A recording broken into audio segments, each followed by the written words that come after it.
Innalillahi wa inna ilaihi raji'un. Kita lihat sajalah para petinggi kita sekarang bagaimana menyikapi hukum. Sebab saya dengar ada bargaining, orang takut teriak maling sapi karena DE maling wedus. Tidak berani teriak ada maling sapi karena dia maling kambing. Yang lain maling ayam, dikumpulin ternyata maling semua.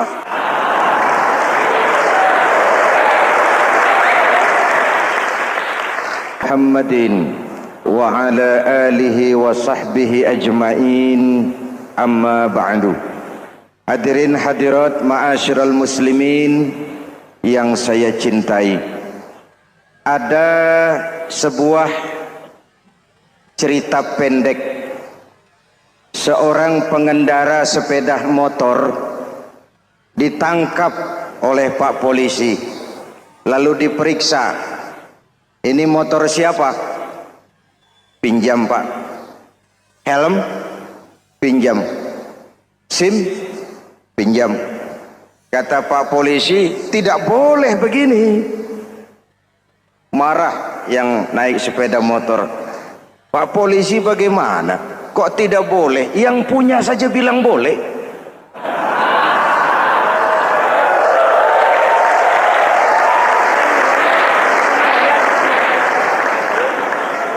Cerita ini memberikan gambaran bagaimana masyarakat kita sekarang cenderung memboleh-bolehkan diri sendiri, melahirkan permissive society. Masyarakat serba boleh dengan ukuran sakarepe dewe. Itu sebabnya agama diturunkan. Dalam contoh yang indah, Rasul memberikan gambaran bahwa Islam ini bagaikan sebuah bangunan yang komponen pokoknya 5. Bunyal Islamu ala khamsin. Islam dibangun di atas 5 komponen pokok. Jadi kalau Islam ini ibarat bangunan, unsur penunjang pokoknya itu 5. Mari kita analogkan Islam dengan bangunan. Kalau saudara akan membangun rumah, sebelum pasang tiang, pasang genteng, pasang jendela, apa yang lebih dulu dibangun? Fondasi. Kalau Islam ibarat bangunan, fondasinya adalah syahadatu an la ilaha illallah wa anna muhammadar rasulullah. Ini fondasi. Jikalau kuat fondasi, aman bangunan. Jikalau rapuh fondasi, lentur dan luntur bangunan. Maka kuat atau tidak kuatnya bangunan Islam kita bergantung kepada keyakinan dasar tadi, fondasi. Saya bersaksi tidak ada Tuhan selain Allah, artinya saya tidak akan menyembah kecuali hanya kepada Allah. Orang yang benar fondasinya beres sujudnya. Kalau saya yakin tidak ada Tuhan selain Allah, saya tidak akan minta rezeki kecuali hanya kepada Allah. Orang yang benar fondasinya, giat bekerjanya, jauh dari tipu menipu, jauh dari renten, jauh dari riba, jauh dari korupsi, jauh dari judi. Keyakinan memberikan warna terhadap bentuk kepribadian. Kalau saya yakin tidak ada Tuhan selain Allah, saya tidak akan pernah takut kecuali hanya kepada Allah. Saya tidak akan melarikan persoalan kecuali hanya kepada Allah. Saya tidak akan menggantungkan hidup kecuali hanya kepada Allah. Saya tidak akan minta tolong kecuali hanya kepada Allah. Meresap ke dalam jiwa. Untuk keyakinan seperti ini, orang-orang tua kita dahulu berlinang air mata, bersimbah darah, bahkan berkorban nyawa, melaksanakan hijrah untuk mempertahankan keyakinan. Ini intan paling mahal dan ini mutiara paling berharga. Zaman boleh berubah, tapi pondasi tidak boleh goyah. Masa boleh berganti, tapi pondasi jangan sampai mati. Karena iman kita hidup, Untuk iman kita berjuang, dan dalam iman kita ingin kembali menghadap Allah Subhanahu. Masih ingat cerita tentang Bilal? Masih? Mengulang kaji saja. Bilal itu budak sahaya. Ketika masuk Islam, dipanggil oleh majikannya. Bilal, iya bos. Saya dengar kamu masuk Islam ya? Iya bos. Kok berani-beraninya kamu masuk Islam? Memangnya kamu budak siapa Bilal? Ya budak bos. Bos. Kamu kerja sama siapa? Sama bos. Bos. Yang gaji kamu siapa? Ya bos. Nah, kamu kan ngerti Bilal. Kamu budak saya, kamu kerja dengan saya, yang gaji kamu saya, yang beri makan saya. Kenapa? Kok beraninya masuk Islam padahal kamu belum saya kasih izin? Bos, bos boleh beli badan saya, tapi jangan mimpi bisa membeli jiwa saya.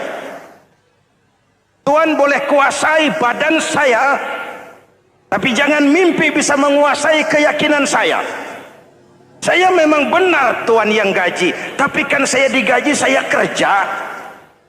Kerja itu kewajiban saya, gaji itu hak saya. Soal keyakinan, jangan ikut campur bos. Kurang ajar kamu Bilal. Biarin. Bilal, begini saja. Kalau kau mau meninggalkan keyakinanmu, meninggalkan Allah Tuhanmu, kau akan kami merdekakan. Tapi kalau kau tetap dalam keyakinanmu, kamu akan saya siksa sampai mati. Bagaimana? Jangan mimpi, bos. Lebih baik mati berkalang tanah daripada hidup bercermin bangkai. Biar saya gugur membela keyakinan daripada hidup jadi penjilat menjual akidah. Itu prinsip.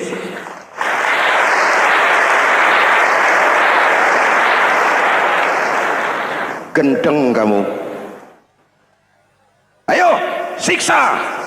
Tangannya diikat, dihimpit dengan batu berat, dijemur dengan terik matahari padang pasir, terkelupas kulitnya, mengalir darah dari sekujur badannya, pecah bibirnya.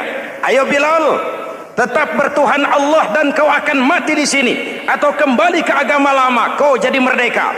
Dari bibir yang pecah itu cuma keluar Allahu Ahad.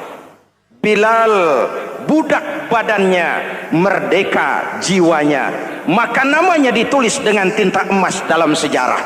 Kita zaman sekarang merdeka badan kita, tapi sering budak mental dan jiwa kita, maka sejarah tidak pernah mau mencatat kita.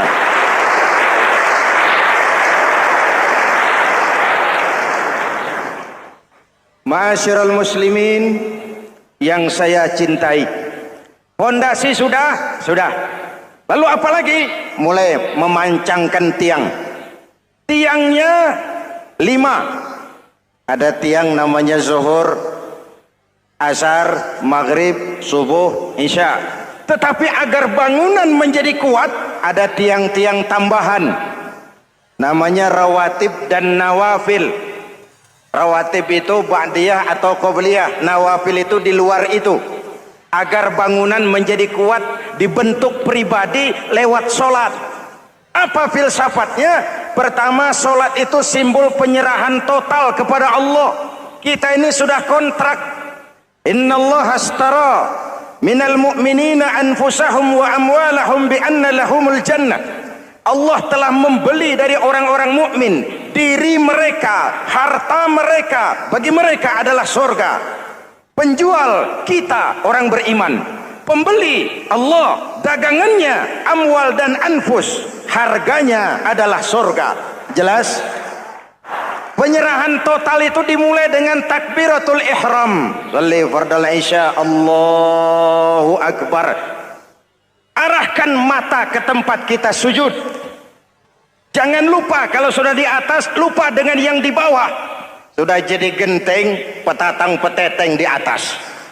Lalu bilang, merasa capek sendiri, kata Genteng kepada Tiang, Tiang kamu sih enak, kata Genteng, saya setengah mati di atas, kehujanan, kepanasan, kadang-kadang anak-anak nakal saya disambitin. Kata Tiang, saudara Genteng, ngomong jangan sembarangan ya. Kamu kira kamu bisa nongkrong dan nangkring di atas itu gara-gara siapa, Genteng? Kan saya yang sokong dari bawah. Kamu jadi pejabat tinggi, jadi anggota ini, anggota itu, kami rakyat yang angkat. Jangan sudah di atas kami ditekan. Jangan agama dijadikan topeng untuk kepentingan pribadi. Berpolitik untuk kepentingan agama, ayo. Tapi menjual agama untuk kepentingan politik, itu yang merusak agama.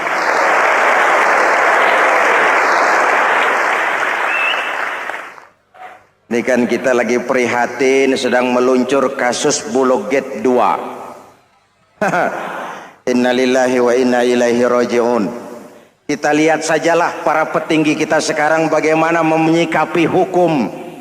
Sebab saya dengar ada bargaining, orang takut teriak maling sapi karena DE maling wedus. Tidak berani teriak ada maling sapi karena dia maling kambing. Yang lain maling ayam, dikumpulin ternyata maling semua.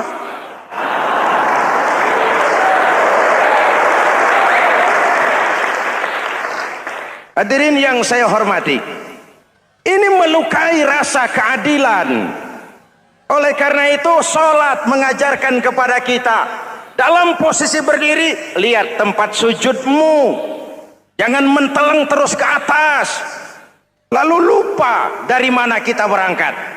Itulah maknanya tawadhu, rendah hati, tidak melonjak angku dan sombong. Ada sebuah hadis Rasulullah bersabda, "Idza aradallahu biqaumin khairan."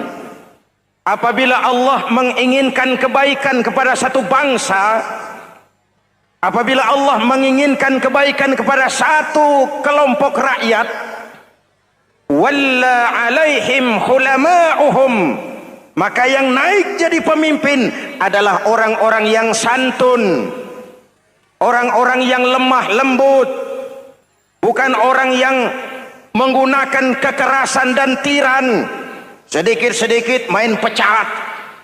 Itu terlambat lahir. Mestinya lahir di zaman Hitler, mestinya lahir di zaman Benito Mussolini, atau kalau mau lebih klasik lagi di zaman Fir'aun.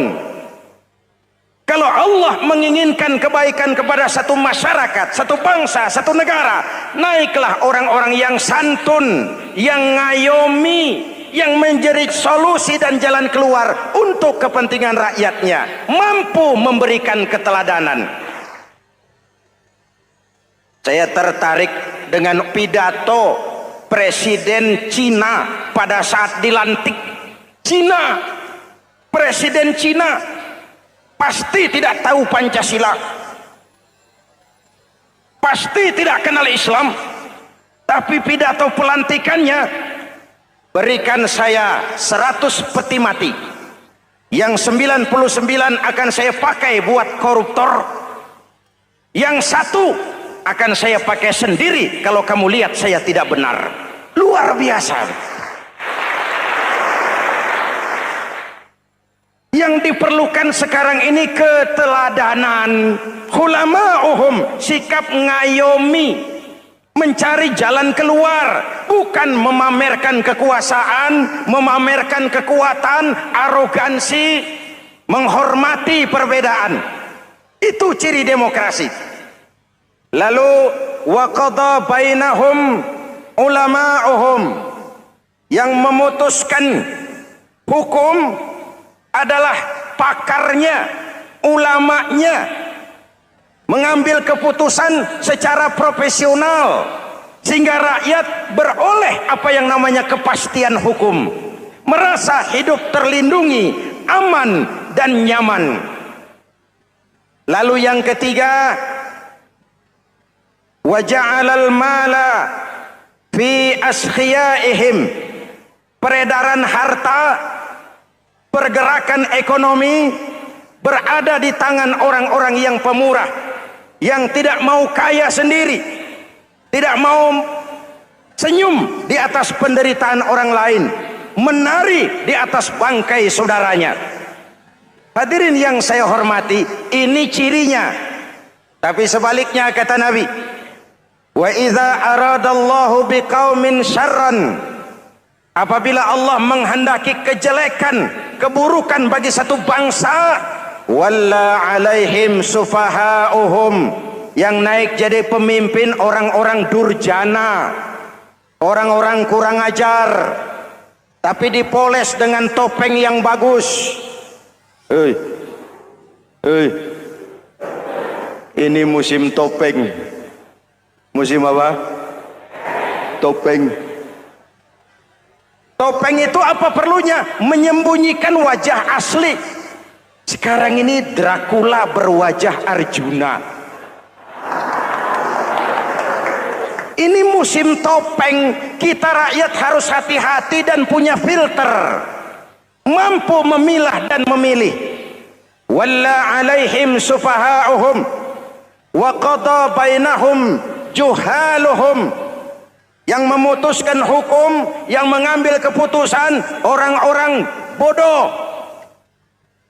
Wa ja'alal mala fi bukhalaihim, peredaran harta, peredaran ekonomi jatuh di tangan orang-orang yang bakhil, yang tidak punya konsep menciptakan kemakmuran yang merata bagi seluruh rakyat Indonesia.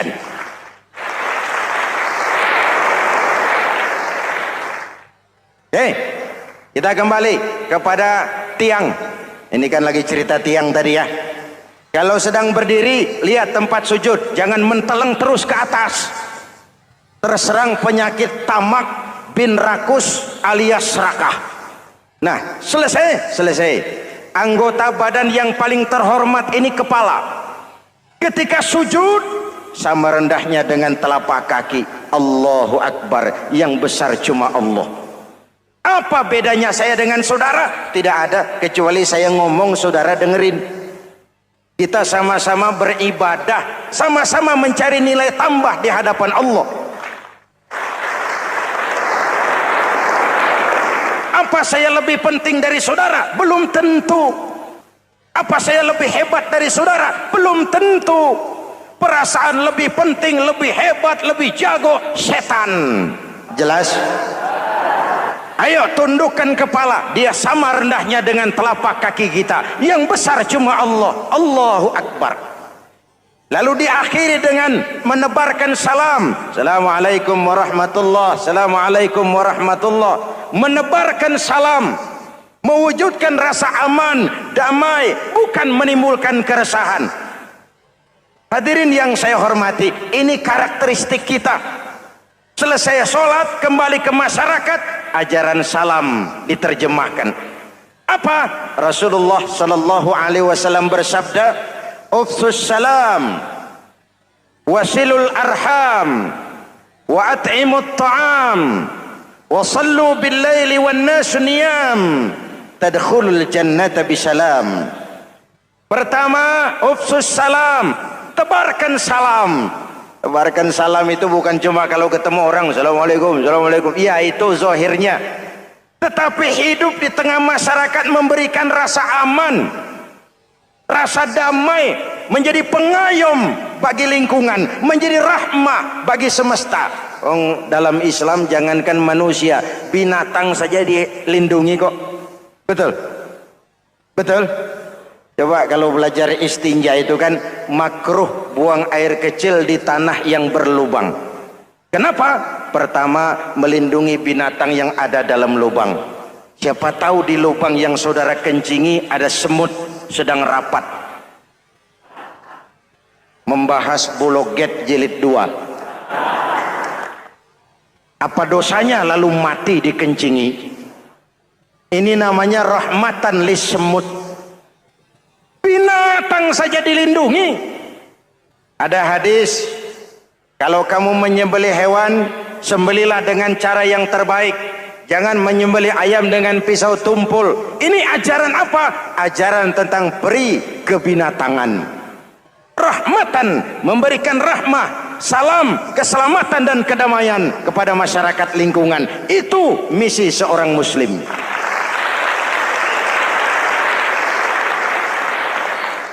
Hadirin hadirat ma'asyiral muslimin yang saya cintai, saya kembali kepada pesan Nabi tadi itu.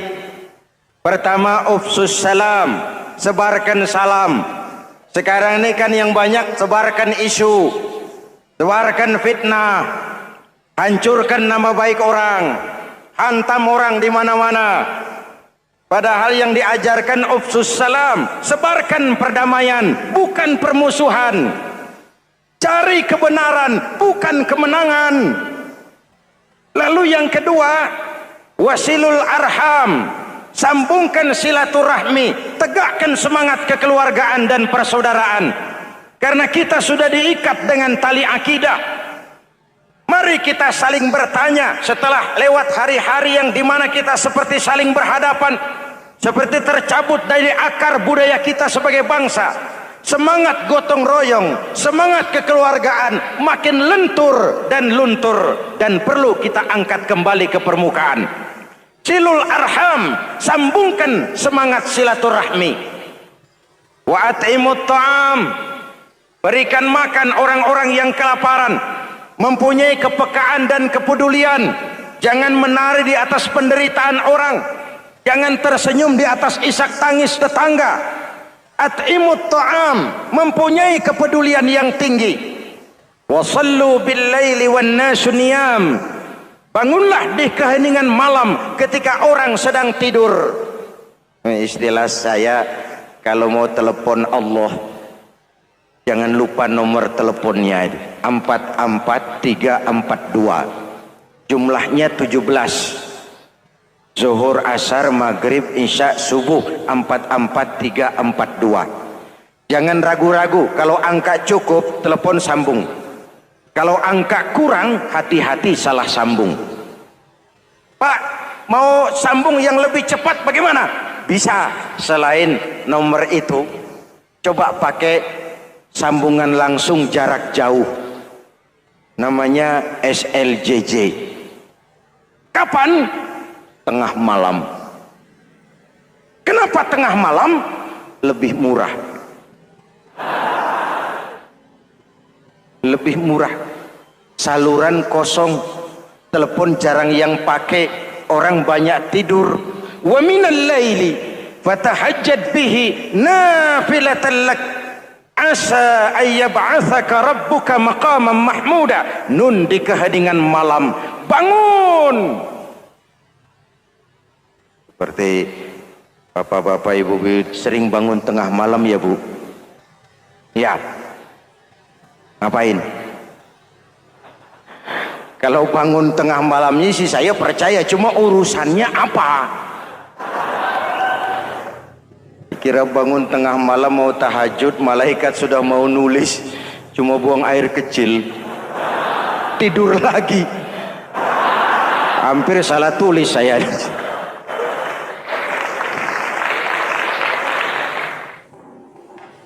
Baik, fondasi sudah Pak, tiang siap.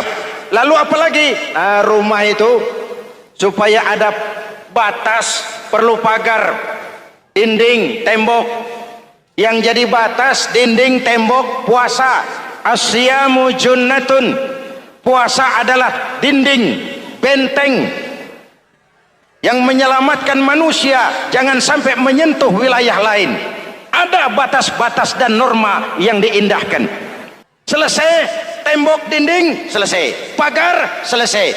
Lah rumah itu supaya bersih, kan harus ada kamar mandi, jendela, pintu, yang fungsinya membersihkan zakat.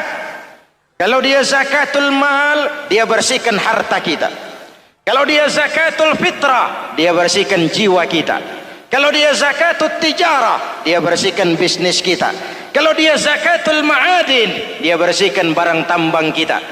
Karena itu dalam kitab-kitab fikih dikatakan zakat itu adalah harta yang tu'khazu min aghniyaihim wa turaddu ila fuqaraihim.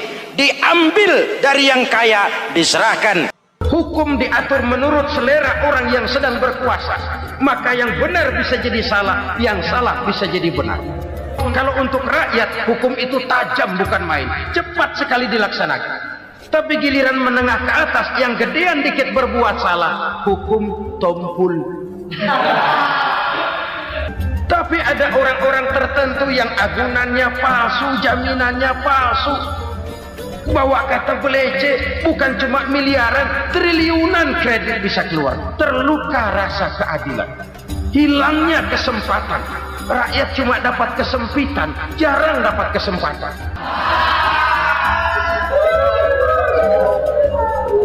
Penjara-penjara berdasi kepala botak yang menguras uang rakyat habis-habisan, enak saja melenggang dalam kehidupan ini. Makin terluka rasa keadilan rakyat. Wa ma hakamu bighairi ma anzalallah illa fasha fihimul faqru. Kalau hukum yang diterapkan sudah menyimpang dari keadilan yang diajarkan Allah, bertebaranlah kemiskinan di mana-mana. Assalamualaikum warahmatullahi wabarakatuh. Waalaikumsalam warahmatullahi wabarakatuh. Bismillahirrahmanirrahim. Alhamdulillahi rabbil alamin. Wassalatu wassalamu ala asyrafil anbiya'i wal mursalin Sayyidina wa maulana Muhammadin wa ala alihi wa sahbihi ajma'in, amma ba'd. Saudara-saudara kaum muslimin rahimakumullah, sebagai bangsa kita tengah menghadapi berbagai bencana, baik di bidang ekonomi maupun di bidang politik. Adalah potret kehidupan sehari-hari. Kita menyaksikan peristiwa-peristiwa yang memilukan dan memalukan. PHK terjadi di mana-mana. Pengangguran meningkat. Harga-harga membumbung tinggi. Daya beli rakyat semakin lemah.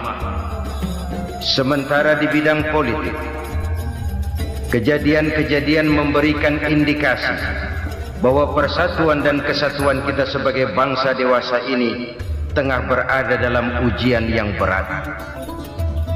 Pada jumpa kita kali ini, tanpa bermaksud untuk mencari kambing hitam dari bencana yang kita hadapi, saya ingin menyampaikan sebuah hadis yang diriwayatkan oleh Imam At-Tabarani dari Ibnu Abbas bahwa Rasulullah sallallahu alaihi wasallam bersabda, khamsun bi khamsin.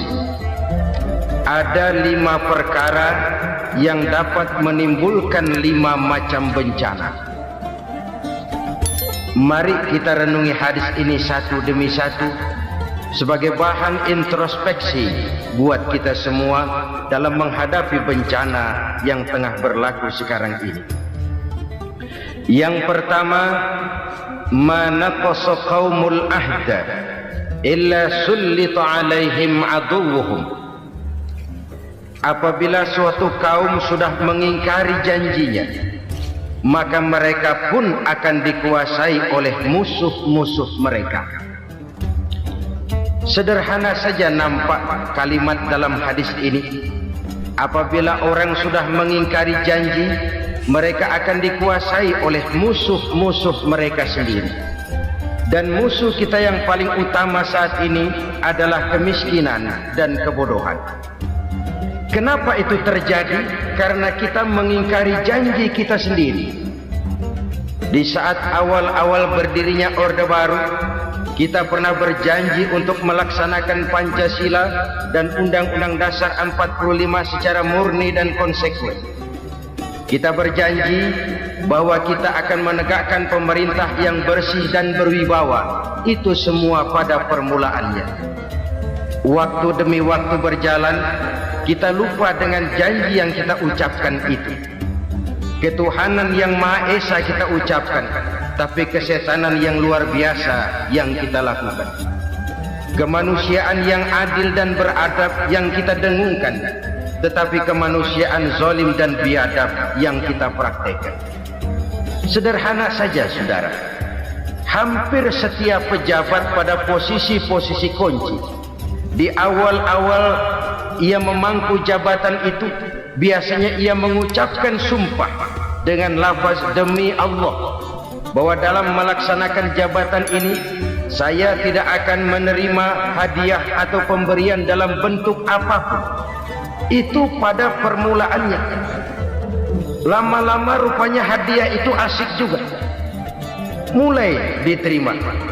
Lama-lama dirasa kurang, mulai menagih. Dan akhirnya terjadilah praktek yang disebut suap menyuap, semir menyemir, dan lain sebagainya. Kalau ini sudah menjadi kenyataan, bagaimana kita mau menegakkan pemerintah yang bersih dan berwibawa? Undang-Undang Dasar 45 menyatakan bahwa bumi, air, dan seluruh kekayaan negara dikelola oleh negara bagi sebesar-besar kemakmuran rakyat. Yang terjadi adalah bahwa kita merasa mewakili rakyat untuk menikmati harta dan kekayaan negara, sehingga rakyat banyak tidak bisa ikut menikmatinya. Menumpuklah harta itu sehingga terjadilah pepatah, gunung ditimbun, sumur digali. Yang kaya semakin kaya, yang miskin semakin terpuruk. Kita ingkar dengan janji yang kita ucapkan di awal-awal kita bergerak. Kita ingkar dengan janji pada saat kita mengatakannya dengan menyebut nama Allah, dengan mempertaruhkan nama Tuhan, sehingga pada akhirnya jabatan pun mengalami tender. Sudah menjadi rahasia umum, orang mau jadi lurah mesti mengeluarkan uang, mau jadi camat mesti mengeluarkan uang, mau jadi wali kota, bupati, bahkan gubernur, itu ada pasarannya. Secara logika, kalau orang memperoleh satu jabatan karena banyak mengeluarkan uang, tentu pada saat ia mengeluarkan uang, ia sudah punya pemikiran, modal pasti pulang, modal pasti kembali. Kalau orang memperoleh suatu jabatan karena banyak mengeluarkan uang, maka langkah pertama yang dia lakukan setelah memangku jabatan itu ialah bagaimana uang bisa kembali, bagaimana modal bisa pulang. Kalau modal sudah pulang, pikiran berikutnya bagaimana supaya dapat untung. Lalu kapan mau bekerja untuk kepentingan rakyat? Itu nomor 18.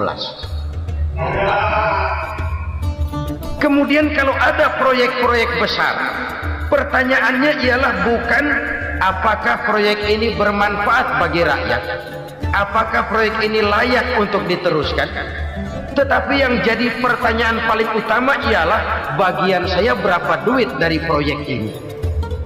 Kita bisa lihat proyek, mega proyek lahan 1 juta hektar di Kalimantan Tengah, triliunan rupiah, dan proyek itu gagal. SD Impres bulan ini diresmikan, bulan depan retak. Jembatan-jembatan bulan ini gunting pita, bulan depan runtuh. Kita ingkar dengan janji. Kita berkata kita bekerja untuk kepentingan rakyat, tapi kita tidak pernah mengenal rakyat itu. Apabila suatu kaum sudah mulai mengingkari janji, maka mereka akan dikuasai oleh musuh-musuh mereka. Akibatnya tersusunlah barisan-barisan sakit hati yang makin lama makin menjadi bola salju, menggelinding membesar, dan kemudian terjadilah hal-hal yang tidak kita inginkan lagi. Apabila suatu kaum sudah mengingkari janji, maka mereka akan dikuasai oleh musuh-musuh mereka. Ini penyebab bencana yang pertama. Kita tidak konsekuen. Tadinya kita dengan lantang teriak-teriak berantas korupsi, ganyang korupsi. Pada waktu kita belum mendapat kesempatan. Setelah kita naik punya kesempatan, rupanya korupsi enak juga dirasa. Terjadi pergeseran nilai, orang luntur, kehilangan idealisme awal. Lalu untuk menghibur-hibur diri, menutup-nutup kesalahan, kita gunakanlah pepatah bahwa tidak ada gading yang tak retak, bahwa kita harus mikul dur mendem jeruk.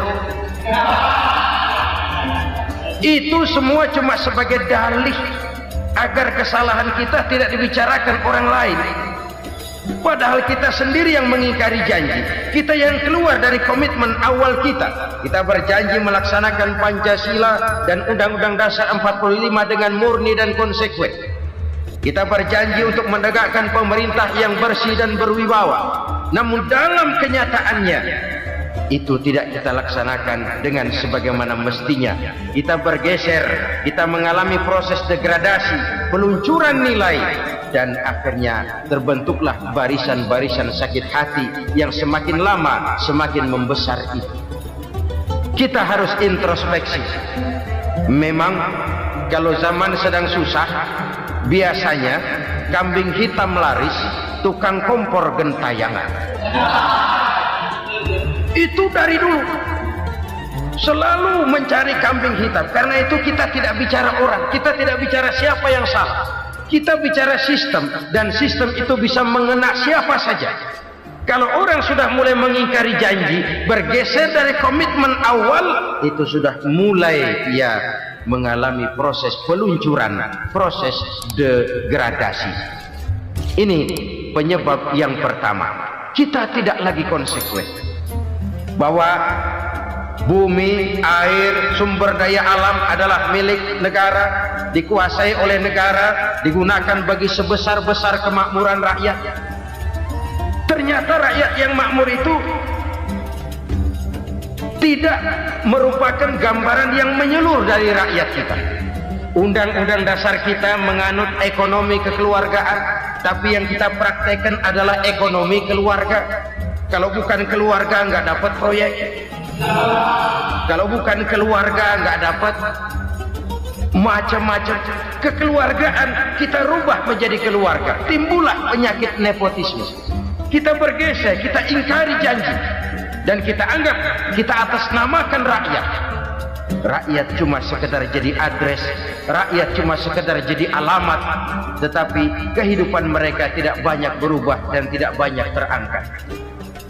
Kaum muslimin rahimakumullah, ini penyakit yang pertama, penyebab bencana yang pertama. Yang kedua kata Nabi, wa ma hakamu bighairi ma anzalallah. Apabila hukum yang diterapkan sudah tidak lagi bersumber dari hukum Allah, illa fasya fihimul faqr, maka akan bertebaranlah kemiskinan di mana-mana. Ini artinya apa? Apabila hukum tinggal sebuah stempel, apabila hukum sudah diatur menurut kepentingan, apabila hukum sudah tidak lagi ditegakkan secara adil, maka kemiskinan merambah di mana-mana. Hukum diatur menurut selera orang yang sedang berkuasa, maka yang benar bisa jadi salah, yang salah bisa jadi benar. Hukum dalam kenyataan hidup berlaku seperti pisau. Pisau itu kan saudara lihat, yang namanya pisau dimanapun itu tajamnya ke bawah, ke atas tumpul. Kalau hukum itu kalau untuk rakyat, hukum itu tajam bukan main, cepat sekali dilaksanakan. Tapi giliran menengah ke atas yang gedean dikit berbuat salah, hukum tumpul.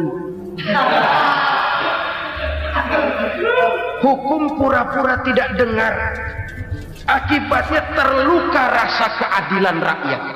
Satu kasus rakyat diam, dua kasus rakyat diam, tiga kasus rakyat diam, kasus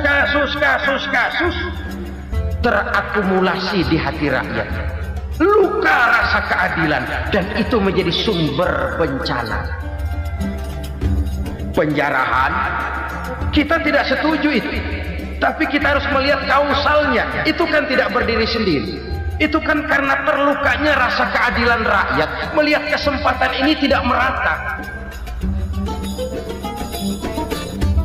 Kalau rakyat ini yang ngajukan kredit ke bank, walaupun jumlahnya cuma jutaan, ratusan ribu, susahnya 17 setan. Tapi ada orang-orang tertentu yang agunannya palsu, jaminannya palsu, bawa kata belece, bukan cuma miliaran, triliunan kredit bisa keluar. Terluka rasa keadilan, hilangnya kesempatan. Rakyat cuma dapat kesempitan, jarang dapat kesempatan. Dari lukanya rasa keadilan ini, memang ya entah lipstick, entah basa-basi, dibentuklah tim ini, dibentuklah badan pengawas ini, dibentuklah tim ini.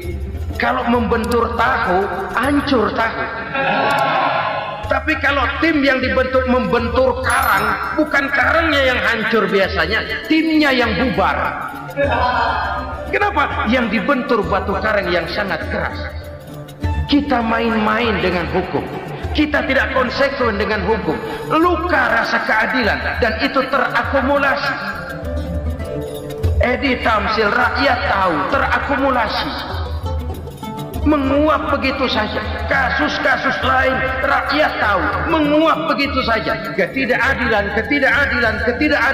terakumulasi, mengendap di hati rakyat, menunggu ledakan. Pada saat sumbu meledak, rakyat tidak bisa dibendung lagi.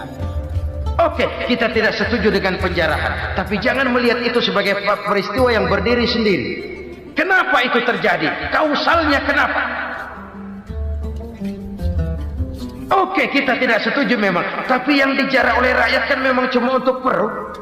Yang dijarahkan beras, yang dijarahkan televisi, yang dijarahkan kulkas yang masih bisa dihitung, yang memang real untuk kebutuhan rakyat. Penjara berdasi, kepala botak, yang menguras uang rakyat habis-habisan, enak saja melenggang dalam kehidupan ini. Makin terluka rasa keadilan rakyat. Apabila hukum yang diterapkan sudah menyimpang dari keadilan yang diajarkan Allah, fasyafihimul fakru, bertebaranlah kemiskinan. Aneh, memalukan, memilukan. Sebuah negara agraris yang katanya pulaunya hijau royo-royo, Gemah Ripalau, Jenawi, Toto, Tentem, Kerto, Raharjo, yang tahun 93 pernah mendapat penghargaan dari FAO, Badan Pangan Sedunia, sebagai negara yang berhasil dalam swasembada pangan. Sekarang ini kita terpaksa betul beli beras dari Vietnam, beli beras ke Kamboja, beli kedelai dari Kamboja. Kenapa? Lahan sawah kita habis ditanami pabrik. Teknologi kita, teknologi loncatan yang non-applied, tidak terpakai oleh kita. Lantas lahan yang tidak bisa kita tanami, kita paksakan lahan-lahan gambut menjadi tanah pertanian yang subur dengan biaya triliunan, dan kita gagal. Kita cari jarum dan kapak hilang. Kita mau jadi negara industri dengan loncatan teknologi yang maju, kita lupakan pola pijak kita sebagai negara agraris, dan akhirnya kita kecolongan. Lihatlah dewasa ini, rakyat kita antri sembako di mana-mana. Di sebuah negara agraris, ketidakadilan melahirkan kemiskinan, kemiskinan moral dan kemiskinan material. Kemiskinan moral, rakyat nggak percaya lagi sama pejabat. Rakyat mengalami krisis figur. Orang, alah lu ngomong dah sama ember.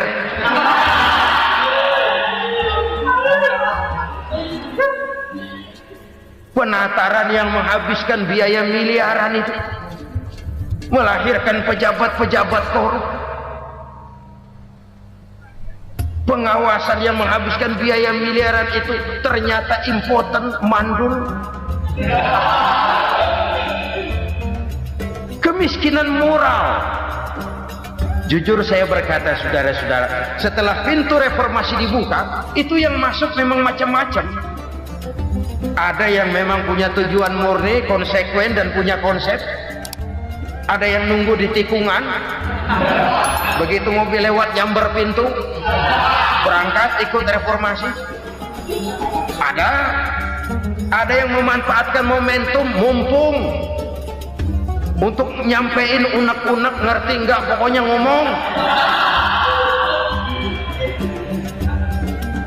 sehingga keadaan semakin rancu, kebingungan semakin menjadi-jadi, masalah yang paling urgen tidak terselesaikan. Sekarang ini orang berpikir mendingan jadi pala ular daripada jadi buntut macan. Buntut macan memang hebat macan, tapi kalau buntutnya cuma ugel-ugel di belakang buat apa? Mendingan jadi pala ular kecil juga nyaplok. Artinya ya biar kecil juga kalau punya partai kan gagah. Lalu rame-rame bikin partai kayak bikin arisan. Orang makin mengalami dislokasi. Semua mau jadi pahlawan, semua mau nomor satu, semua ngomong iya kalau bidangnya, kalau bukan makin rancu. Marilah lewat kesempatan ini saya mengajak kita untuk tahu diri. Biarkan politisi ngomong politik, biarkan ekonom menata ekonomi, biarkan praktisi bicara soal hukum, biarkan rakyat munajat, istighfar, mohon pertolongan Allah. Tahu diri kita. Kalau memang ayam, kukuruyuk aja dah. Kalau memang kucing, ayo ngeong. Kalau kambing, silahkan ngembe. Udah tahu ayam, ngeong bunyinya. Suaranya palas, orang nggak ngerti, bingung, makin menjadi-jadi. Ibarat kesebelasan sepak bola bangsa kita sekarang ini, rame-rame mau bikin gol, kiper ikut nyerang sekarang. Memilukan dan bahkan memalukan. Wa ma hakamu bighairi ma anzalallah illa fasha fihimul fakru. Kalau hukum yang diterapkan sudah menyimpang dari keadilan yang diajarkan Allah, bertebaranlah kemiskinan di mana-mana. Coba sekarang ini, yang punya duit bingung, apalagi yang kagak punya duit. Yang pengusaha gede ngeluh, apalagi yang pengusaha pas-pasan. Yang kagak punya beras, yang punya beras saja masih bingung, apalagi yang nggak punya beras. Ini sudah demikian merata.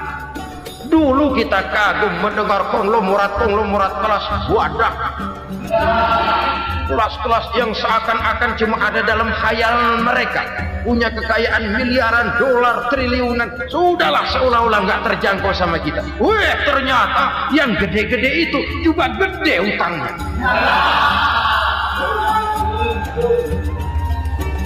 Dan rontok satu demi satu. Ternyata rakyat selama ini cuma dialamatkan, cuma dijadikan address. Rakyat yang tidak banyak ngerti persoalan ini harus menanggung hidup ini begini berat, harus menanggung beban hidup ini begini tinggi. Daya beli semakin lemah, semakin terpuruk dan terpuruk, sedang keadaan belum juga banyak berubah. Yang hutang sama luar negeri itu kan bukan rakyat kecil, Ciano. Yang banyak nyimpen dolar juga kan Ciano. Rakyat kecil bocah kampung mah jangankan nyimpen dolar, ngelihat juga tumben. Kemana kita mesti bercermin? Sekali lagi saya mengatakan maaf, kita tidak bermaksud mencari kambing hitam.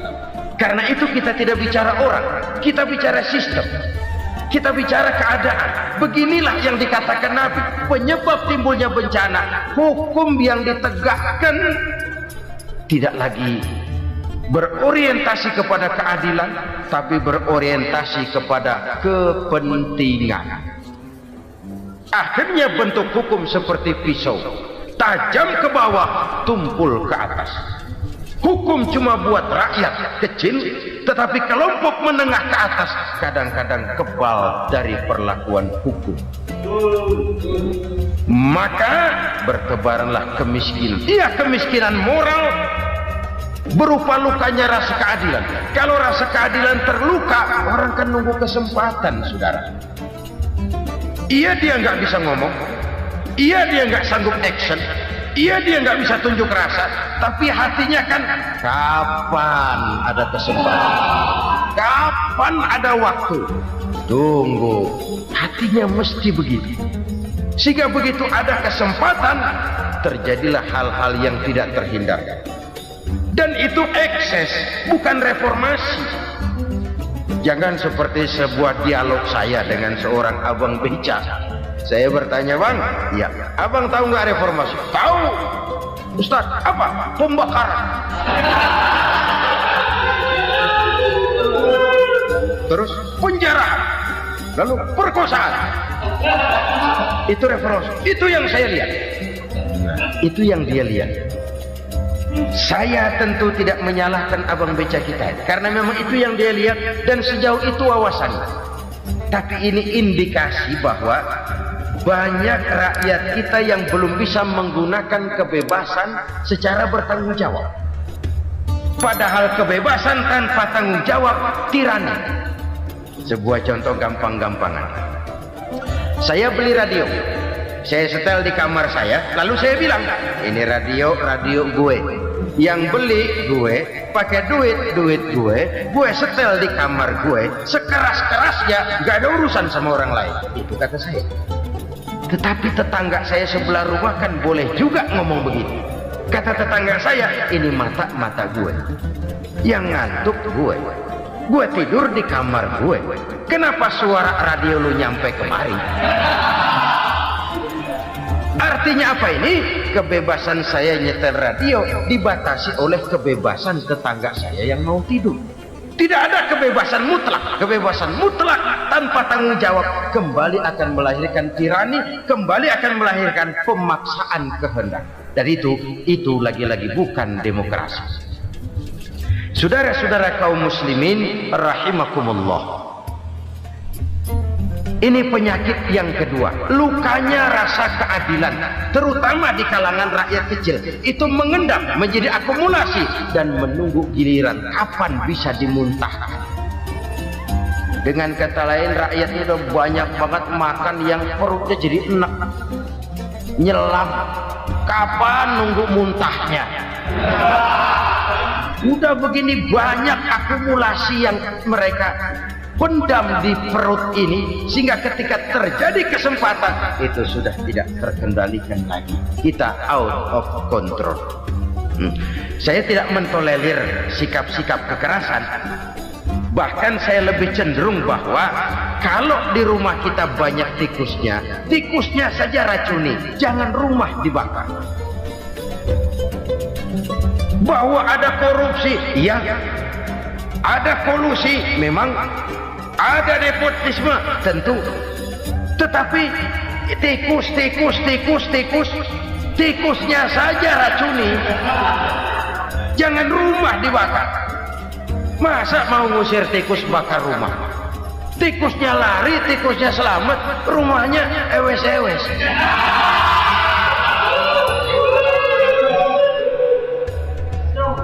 Tikus selamat, rumah nggak punya. Masalah nggak terselesaikan dengan sebagaimana yang kita harapkan. Kita sepakat ini negara hukum, dan di hadapan hukum semua manusia itu sama. Itu prinsip yang diajarkan Allah. Al-musawat bainan nas fi takalifil ahkam. Semua manusia sama dalam berhadapan dengan hukum Allah Subhanahu wa ta'ala. Kalau hukum sudah pandang bulu, itu jelas yang enak yang banyak bulunya. Siapa yang banyak bulunya? Monyet. Kalau hukum pandang bulu, monyet keenakan. Saudara-saudara kaum muslimin rahimakumullah, introspeksi. Mari kita bercermin bagaimana perjalanan hukum selama ini. Kalau introspeksi ini kita temukan, lalu ada upaya untuk memperbaiki diri. Jangan menggunakan tak ada gading yang tak retak, mikul duwur mendem jero untuk menutup-nutupi kesalahan orang. Padahal kesalahan itu sedemikian besar. Padahal rakyat kita tiap hari antri sembako. Ada yang sehari sekali makan, ada yang makan sudah bercampur tiwul, ada yang nasi sudah dicampur pisang, balik jadi orok lagi. Macam-macam upaya rakyat untuk menangsal perut ini. Lalu rakyat ditenang-tenangkan, lebih baik puasa Senin Kemis sambil menghadapi krisis ekonomi. Kenapa rakyat yang disuruh puasa? Kenapa bukan pejabatnya yang puasa lebih dulu? untuk kemakmuran rakyat. Kalau rakyat yang memang perutnya udah gepeng disuruh puasa, makin krempeng perut. Artinya pejabat harus punya sense of politics. Ya, tidak, puasa itu kan tidak cuma Senin Kemis saja. Puasa itu puasa perasaan, puasa menghargai perasaan yang sedang kondisi yang sedang dihadapi oleh rakyat. Bagaimana rakyat yang tengah antri sembako melihat pejabatnya lewat dengan mobil yang harganya sampai 1 miliar. Oh, inilah pemimpin saya. Luka lagi rasa keadilannya. Kita tidak tengah rasa. Puasa dalam artian itu pun akan menolong menegakkan semangat kebersamaan, membentuk semangat kebersamaan. Saudara-saudara kaum muslimin rahimakumullah, penyebab bencana yang ketiga dikatakan oleh baginda Nabi, wala dhaharat fihimul fahishatu illa fasha fihimul maut. Apabila kekejian telah merajalela, maka maut bertebaran di mana-mana. Kita renungi butir kalimat dalam hadis ini. Apabila kekejian telah merajalela, maut bertebaran di mana-mana. Begitu murah arti sebuah kehidupan. Penjarahan untuk hal-hal yang kecil tapi sampai mengorbankan nyawa. Apabila kekejian sudah terjadi di mana-mana, maut pun bertebaran. Maut dalam arti berpisah ruh dengan jasad, tapi juga maut dalam arti orang bisa mati karirnya, orang bisa mati usahanya, orang bisa mati kesempatannya karena perbuatan-perbuatan keji yang selama ini tidak terbendung. Lahirlah teori mafia. Siapa yang kuat dia yang berkuasa, siapa yang lemah dia menjadi mangsa. Proyek-proyek besar yang menang tender itu ya dari itu ke itu saja. Yang pengusaha-pengusaha tidak punya koneksi, tidak bisa bayar komisi, dapat proyek tetelan. Ada dagingnya dikit, namanya juga tetelan. Dagingnya sudah habis disantap oleh meja. Sekian puluh meja dilalui, sekian puluh amplop dikeluarkan. Sehingga yang akhirnya ya tinggal tetelan itu tadi. Maka kualitas pekerjaan pun sudah bukan lagi jadi masalah. Demikianlah mafia-mafia ini bermunculan di mana-mana. Di pengadilan terkenal mafia pengadilan. Hukum bisa dibeli, hukum bisa dipesan menurut kebutuhan sponsor. Mafia peradilan, mafia politik, mafia ekonomi, bahkan mafia agama yang menggunakan agama sebagai kedok, menggunakan agama sebagai dalih, menggunakan agama sebagai topeng untuk melancarkan maksud-maksud politiknya pun tidak tertutup kemungkinan. Apabila kekejian telah merajalela, maut bertebaran di mana-mana. Korupsi, kolusi, nepotisme itu bagian dari kekejian. Kita selama ini kalau mendengar maksiat, itu yang terbayang cuma judi, mabuk, zina. Ya itu maksiat. Tapi korupsi, kolusi, nepotisme itu juga maksiat dalam bentuk lain. Kalau ini sudah bertebaran, maka maut terjadi di mana-mana. Jangan bayangkan cuma mati orangnya, itu sih kewajiban. Yang menyakitkan itu orangnya masih hidup tapi dibikin mati, karirnya mati. Kenapa? Karena yang diperlukan bukan cuma orang pinter tapi orang taat. Biar pinter, kalau nggak taat minggir. Biar bodoh, kalau taat bisa nyenangin atasan, bisa nyemur. Kumaha juragan wae ayo nama. Itu yang kadang-kadang dapat penghargaan. Tidak ada prestasi kerja kecuali bikin senang orang di atas. Kita lihat di desa-desa jalan rusak, Kalau ada berita pejabat anak mau turun, jalan rata sekali. Sampai tanah dari mana aja dikeruk buat ngeratain tuh jalan. Pejabat pulang legok lagi jalanan.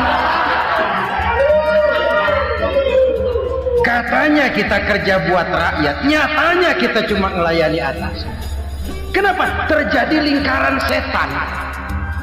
Seperti kata lagu Dul Sumbang itu. Mahasiswa takut sama dosen, dosen takut sama dekan, dekan takut sama rektor, rektor takut sama menteri, menteri takut sama presiden, presiden takut sama mahasiswa. Lah muter balik lagi, lingkaran setan, lingkaran setan. Saudara-saudara kaum muslimin rahimakumullah, kekejian yang merajalela, praktek-praktek mafia yang tertuang dalam kehidupan sehari-hari menyebabkan orang mati karirnya, jasad masih hidup, karir mati, itu menyakitkan. Mati bisnisnya. Rakyat kecil pernah senang ketika cengkeh booming, harganya bagus, rakyat banyak yang pergi haji. Lalu mau ditata, lahir tata niaga cengkeh, malah amburadul. Harga cengkeh jatuh, petani cengkeh kecil menjerit. Siapa yang untung? Segelintir orang. Masihkah kita pakai atas nama rakyat untuk kepentingan nasional, padahal yang nyanyi cuma segelintir orang? Masihkah kita mau bohongi rakyat ini dengan mobil nasional tapi bikinan Korea? Masihkah kita mau bermain verbalisme, bermain kata? Ini sebuah masa lalu yang tidak perlu terulang lagi untuk masa-masa yang akan datang. Kekejian merajalela, orang mati karir, bisa mati usaha, mati bisnis. Usahanya maju, dirangkul, hancur. Usahanya maju, dipukul, hancur, tenggelam. Bahkan yang memilukan dan memalukan badan-badan usaha milik negara itu dikebiri sedemikian rupa sehingga tidak menghasilkan hal-hal yang bermanfaat buat negara. Saudara-saudara kaum muslimin rahimakumullah, kalau nafsu yang sudah mengatur itu semua, maka kekejian pun merajalela. Orang sudah pakai teori mafia, yang kuat dia yang menang, yang kuat dia yang berkuasa, yang lemah silakan minggir di sudut-sudut kehidupan. Kalau kekejian seperti ini merajalela, maut bertebaran di mana-mana. Banyak orang mati karirnya, banyak orang mati usahanya, banyak orang mati imajinasinya. Sekarang ini dalam dunia seni yang banyak karyawan seni, bukan seniman. Seniman itu kan dilahirkan, lain seniman, lain karyawan seni. Sekarang yang banyak karyawan seni, bukan seniman. Mati karir, mati imajinasi, mati improvisasi, sehingga kehidupan persis sinetron. Sinetron itu yang kita lihat rumah mewah, yang kita lihat rumah bagus. Gak pernah kita lihat di sinetron kita ini rakyat antri sembako. Kita dijejali hal-hal yang indah, yang wah, yang membuat kita tenggelam dalam gaya hidup instan, tenggelam dalam gaya hidup wah. Kita lupa dengan realitas keseharian di tengah-tengah masyarakat kita. Lahirlah kelompok-kelompok selebritis, dibesarkan oleh berbagai media. Selebritis pilek aja masuk koran, pilek.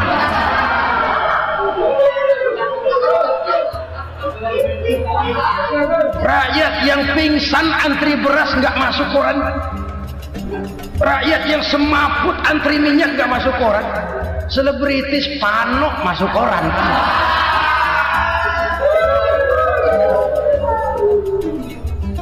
Kita besarkan hal-hal kecil, kita kecilkan hal-hal besar. Karena apa?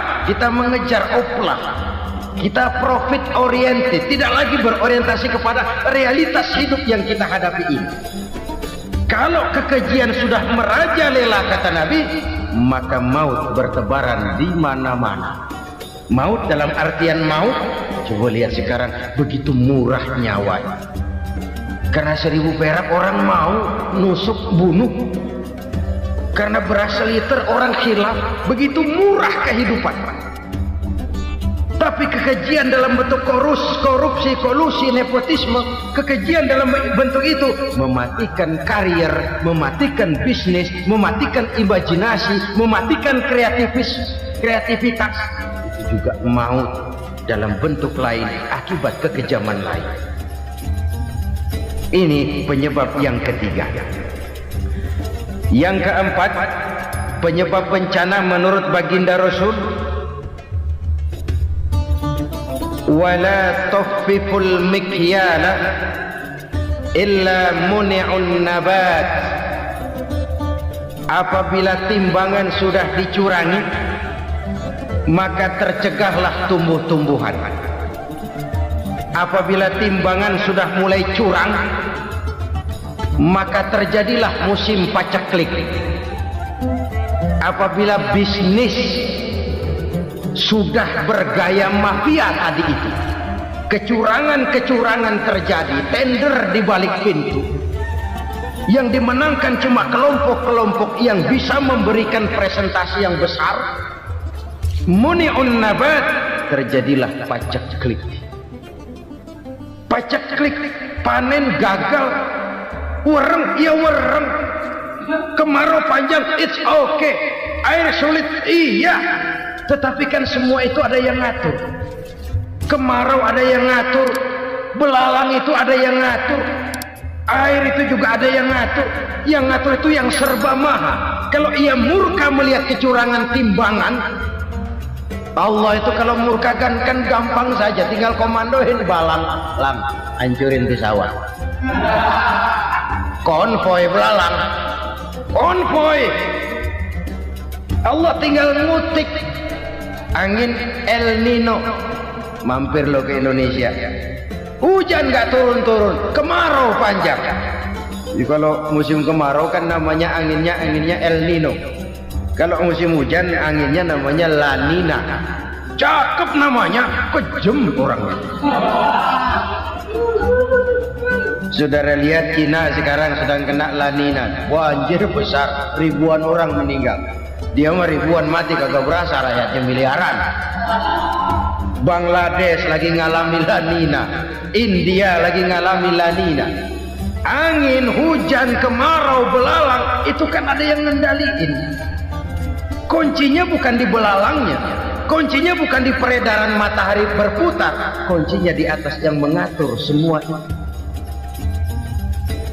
Kalau timbangan sudah mulai curang, pengusaha sudah nggak mau jujur, apa enggak bikin perut jadi mual. Begitu rakyat antri sembako pingsan nggak dapat beras, sementara beras ditumpuk-tumpuk sampai membusuk. Kemana hati nuraninya? Kemana akal pikirannya? Kemana mereka yang berbuat atas nama rakyat tapi melihat rakyat susah tidak tergerak hatinya?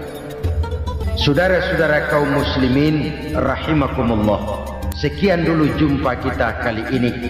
Mudah-mudahan yang saya sampaikan dari hadis riwayat Imam Tabrani ini menjadi bahan introspeksi buat kita semua. Tidak akan seorang muslim jatuh 2 kali di tempat yang sama. Semua merupakan pelajaran untuk kita jadikan introspeksi guna menata hari esok yang lebih baik daripada hari ini. Reformasi harus terus berlanjut, tidak bisa dan tidak perlu dikendalikan, tapi harus tetap dengan landasan akhlakul karimah sesuai dengan budaya kita sebagai bangsa. Terima kasih atas perhatian saudara. Mohon maaf atas segala kekurangan. Jumpa lagi lain kesempatan insyaallah. Usikum wa nafsi